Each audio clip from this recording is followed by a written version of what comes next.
जय माता की दोस्तों। नवरात्रि में दुर्गा माता के 9 रूपों की पूजा की जाती है। इस व्रत में उपवास, फल आहार आदि का विशेष नियम होता है। प्रातःकाल उठकर स्नान करके अपने घर के मंदिर में या आपके घर के आसपास जो भी मंदिर है, दुर्गा माता की पूजा अवश्य करनी चाहिए, कथा पढ़नी चाहिए या सुननी चाहिए। कन्याओं के लिए यह विशेष व्रत काफ़ी फलदायक होता है। श्री जगदम्बा जी की कृपा से सब विघ्न दूर हो जाते हैं। कथा के अंत में बारंबार दुर्गा माता तेरी सदा ही जय हो का उच्चारण करना चाहिए। तो आज हम नवरात्रों में 9 दिन लगातार दुर्गा माता की असीम कृपा प्राप्त करने के लिए इस कथा को अवश्य ही सुने मित्रों। वही कथा शेयर कर रहे हैं। कथा इस प्रकार है। एक बार बृहस्पति जी बोले, हे ब्राह्मण, आप अत्यंत बुद्धिमान, सर्वशास्त्र वेदों में ज्ञाता हैं। हे प्रभु, कृपा कर मेरे को ऐसे वचन बताएं जिससे चैत्र, अश्विन, आषाढ़ मास के शुक्ल पक्ष में नवरात्रि का व्रत और उत्सव क्यों किया जाता है और इस व्रत का क्या फल है, किस प्रकार इसका उचित लाभ प्राप्त कर सकते हैं, पहले समय में इस व्रत को किसने किया, तो आप हमें विस्तार से बताएं। बृहस्पति जी का ऐसा प्रश्न सुनकर ब्रह्मा जी कहने लगे, हे बृहस्पति, प्राणियों का हित करने की इच्छा से तुमने बहुत ही अच्छा प्रश्न किया है। जो मनुष्य मनोरथ पूर्ण करने वाली दुर्गा महादेवी, सूर्य और नारायण का ध्यान करते हैं, वे मनुष्य धन्य हैं। यह नवरात्र व्रत संपूर्ण कामनाओं को पूर्ण करने वाला है। इसके करने से पुत्र चाहने वालों को पुत्र, धन चाहने वालों को धन, विद्या चाहने वालों को विद्या, सुख चाहने वालों को सुख मिल सकता है। इस व्रत को करने से रोगी मनुष्य का रोग दूर हो जाता है। कारागार में गए हुए मनुष्य को बंधन से मुक्ति मिलती है। मनुष्य की तमाम आपत्तियां दूर हो जाती हैं। उसके घर में संपूर्ण संपत्तियां उपस्थित हो जाती हैं। बाधाएं, विघ्न दूर हो जाते हैं और सभी प्रकार की सिद्धियों को प्राप्त कराने वाला है। जो मनुष्य अलभ मनुष्य देह को प्याकर भी नवरात्रि का व्रत नहीं करता, वह माता पिता से हीन हो जाता है और अनेक दुखों को भोगता है। उसके शरीर में कुष्ठ रोग हो जाता है। उसको सभी प्रकार की असंपत्तियां घेर लेती हैं। इस प्रकार मूर्ख अनेक दुख भोगता है। इस व्रत को ना करने वाला निर्दयी मनुष्य भूख प्यास से दुखी रहता है और पृथ्वी पर घूमता है। यदि व्रत करने वाला मनुष्य सारा दिन उपवास करे और नवरात्रि व्रत की कथा सुने तो उसे जीवन के सभी सुख मिलते हैं। तो मित्रों, जो कथा ब्रह्मा जी ने बृहस्पति जी से कही वही आज हम आपसे शेयर कर रहे हैं। ब्रह्मा जी बोले, पीठित नाम के मनोहर नगर में एक अनाथ नाम का ब्राह्मण रहता था। वह भगवती दुर्गा का भक्त था। उसके संपूर्ण सद्गुणों से युक्त मानो ब्रह्मा ही सबसे पहले रचना की थी। उसके एक सुमति नाम की अत्यंत सुंदर पुत्री थी। वह कन्या सुमति अपने घर के बालकपन में ही अपनी सहेलियों के साथ क्रीड़ा करती हुई इस प्रकार बढ़ने लगी जैसे शुक्ल पक्ष का चंद्रमा की कलाएं बढ़ती हैं। उसका पिता प्रतिदिन दुर्गा की पूजा और होम करता था। उस समय वह भी नियम से वहां उपस्थित होती थी। एक दिन सुमति अपनी सखियों के साथ खेलने में लग गई और भगवती के पूजन में उपस्थित न हो पाई। उससे पिता को पुत्री की ऐसी असावधानी देखकर क्रोध आया। पुत्री से कहने लगा, हे दुष्ट पुत्री, आज प्रभात से तुमने भगवती का पूजन नहीं किया। इस कारण मैं किसी कुष्ठी या दरिद्री मनुष्य से तेरा विवाह करूंगा। इस प्रकार कुपित पिता के वचन सुनकर सुमति को बड़ा दुख हुआ। पिता से कहने लगी, हे पिताजी, मैं आपकी कन्या हूँ। मैं आपके सब तरह से अधीन हूँ। जैसी आपकी इच्छा हो वैसे ही करो। राजा, कोड़ी या किसी से भी आपकी इच्छा हो मेरा विवाह कर सकते हो।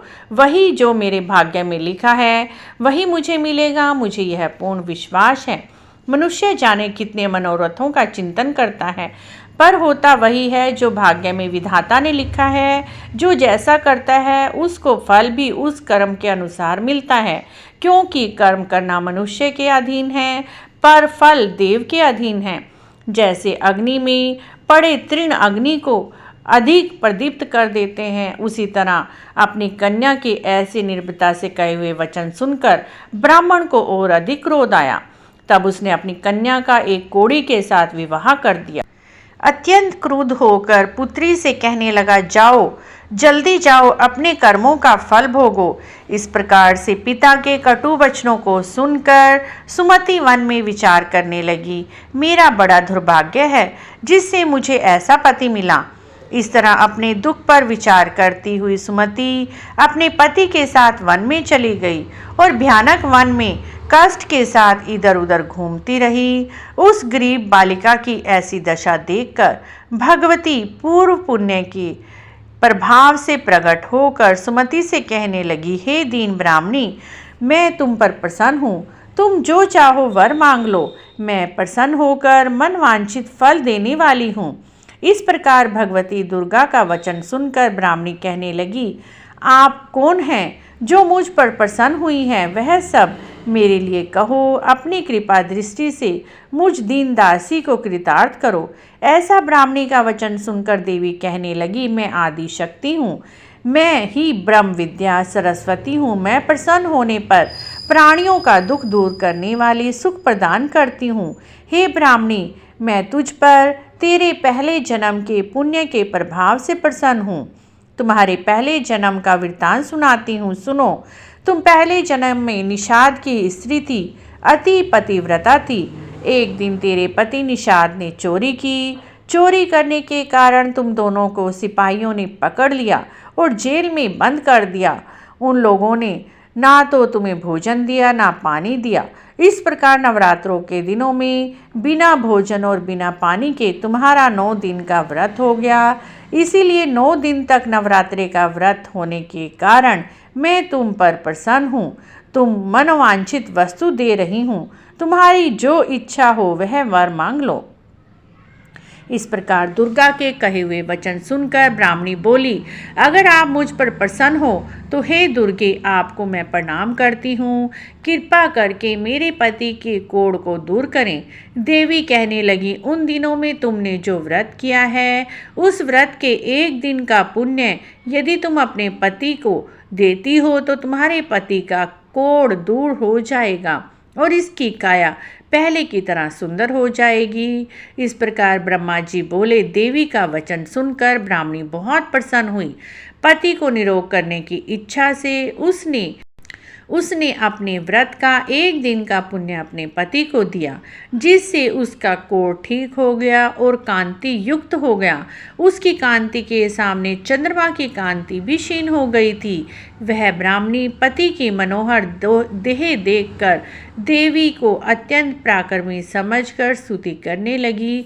हे दुर्गे, आप दुर्गत को दूर करने वाली, तीनों जगत का संताप हरने वाली, समस्त दुखों को दूर करने वाली, रोगी मनुष्यों को निरोग करने वाली, प्रसन्न होने पर मन वांछित वस्तु को देने वाली और दुष्ट मनुष्यों का नाश करने वाली हो। तुम ही सारे जगत की माता और पिता हो। हे अम्बे, मुझ अपराध रहित अबला की मेरे पति ने कुष्ठी के साथ विवाह कर घर से निकाल दिया। उसकी निकाली हुई पृथ्वी पर घूमती हूँ। आपने ही मेरी इस आपत्ति से रक्षा की है। हे देवी, आपको मैं प्रणाम करती हूँ, मुझ दीन की रक्षा कीजिए। ब्रह्मा जी बोले, हे बृहस्पति, इस प्रकार इस सुमति के मन से देवी की इसी स्तुति को सुनकर देवी को बहुत संतोष हुआ और ब्राह्मणी से कहने लगी, हे ब्राह्मणी, उदालक नाम का अति बुद्धिमान, धनवान, कीर्तिवान, जितेंद्रिय पुत्र शीघ्र होगा। ऐसा कहकर वह देवी उस ब्राह्मणी से कहने लगी, हे ब्राह्मणी, जो कुछ भी तेरी इच्छा हो वही मनोवांछित वस्तु मांग सकती हो। ऐसा भगवती दुर्गा का वचन सुनकर सुमति बोली, हे दुर्गे, आप मुझ पर प्रसन्न हैं तो कृपा करके मुझे नवरात्रि व्रत की विधि बतलाएं। हे दयावंती, जिस विधि से नवरात्रि व्रत करने से आप प्रसन्न होती हैं, उस विधि से उसके फल को मेरे लिए विस्तार से वर्णन कीजिए। इस प्रकार ब्राह्मणी के वचन सुनकर दुर्गा जी कहने लगी, ब्राह्मणी, मैं तुम्हारे लिए संपूर्ण पापों को दूर करने वाले नवरात्रि व्रत की विधि को बतलाती हूँ, जिसको सुनने से समस्त पापों से छूटकर मोक्ष की प्राप्ति होती है। अश्विन मास के शुक्ल पक्ष की प्रतिपदा से लेकर 9 दिन तक विधि पूर्वक व्रत करें। दिन भर व्रत ना कर सकें तो एक समय भोजन करें। पढ़े लिखे ब्राह्मण से पूछकर कलश स्थापना करें। वाटिका बनाकर प्रतिदिन जल से सींचें। महाकाली, महालक्ष्मी और महासरस्वती इनकी मूर्तियां बनाकर नित्य प्रति पूजा करें। पुष्प अर्पित करें। विधि पूर्वक हवन करें। हवन भी कई तरह से कर सकते हैं। खांड, घी, नारियल, जौ, तिल, इससे हवन करने से मनोवांछित फल की प्राप्ति होती है। ए ब्राह्मणी, इस संपूर्ण कामनाओं को पूर्ण करने वाले उत्तम व्रत को तीर्थ, मंदिर या घर में विधि के अनुसार करें। ब्रह्मा जी बोले, हे बृहस्पति, इस प्रकार ब्राह्मणी को व्रत की विधि बतलाकर देवी माता अंतर्ध्यान हो गई। जो मनुष्य इस व्रत को भक्ति पूर्वक करता है वह इस लोक में सुख पाकर अंत में दुर्लभ मोक्ष को प्राप्त होता है। हे बृहस्पति, यह दुर्लभ व्रत महात्म मैंने तुम्हें बताया। बृहस्पति जी कहने लगी, हे ब्राह्मण, आपने मुझ पर अति कृपा की जो अमृत के समान इस नवरात्रि व्रत का महात्म सुनाया। हे प्रभु, आपके बिना और कौन इस महात्म को सुना सकता है। ऐसे बृहस्पति जी के वचन सुनकर ब्रह्मा जी बोले, हे बृहस्पति, तुमने सब प्राणियों का हित करने वाले इस अलौकिक व्रत को पूछा है, इसीलिए तुम धन्य हो। यह भगवती शक्ति संपूर्ण लोकों का पालन करने वाली हैं। इस महादेवी के प्रभाव को कौन जान सकता है। तो बोलिए दुर्गा माता की जय। जय अम्बे मैया की जय। जय मेरी माता रानी की जय। मित्रों, नवरात्रों में 9 दिन तक माता की इस कथा को सुनने मात्र से संपूर्ण व्रत के फल की प्राप्ति होती है। यदि आपको भी दुर्गा जी के नवरात्रों की यह कथा अच्छी लगी है तो प्लीज़ हमारे चैनल को जरूर सब्सक्राइब करें, लाइक करें, वीडियो को शेयर भी करें। कमेंट बॉक्स में जय माता की अवश्य लिखें। जय मेरी माता रानी की जय।